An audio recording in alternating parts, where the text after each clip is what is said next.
Wheels. They're in almost every complex mechanism made by mankind and are popularly described as the most important invention ever made. It's worth noting that not every civilization has invented the wheel, or at least used it for locomotion. Many South American cultures never invented the wheel, but it has a pretty profound influence on basically everywhere else on the planet. Almost as common as wheels themselves are the discussions their existence sparks. There's a lot of discussion around the question of if the wheel is even necessarily required for development past the hunter-gatherer stage.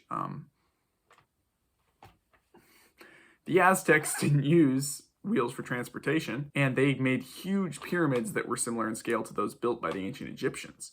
But most famously, the wheel is conspicuously absent from nature. As far as we know, humans are the only species to roll things on wheels for transportation purposes. There are certain types of bacterial flagella which work like corkscrews, and these are the only known occurrence of rotation locomotion in nature. Their evolution is really interesting and is a whole rabbit hole I'm not going to go into in this video. It involves the repurposing of outdated old parts in the system. There's been a lot of scientific inquiry into potential reasons for life's wheellessness, and we really think it comes down to the fact that evolution is blind. A solution to locomotion which requires two steps, the first of which is detrimental, half a wheel doesn't really do anyone any good, will be passed over a simpler approach like legs, which yields an improvement for every incremental step. Basically, the only reason humans created wheels and evolution didn't is that we can visualize, hey, what if and evolution has to just work bit by bit. It's the blind watchmaker.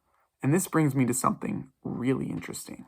Since wheels require a detrimental adaptation before any positive payoff, and thus are unlikely to evolve on their own, they could serve as a fantastic test for whether a life form was created by more intelligent ones. Let's say in the future we discover microscopic life on exoplanets or comets or something like that, and it has wheels, then I think that would probably be a pretty strong telltale sign that that was engineered by some more intelligent species, potentially a more advanced civilization which then died out. So the first sign of intelligent life far from Earth could be wheels.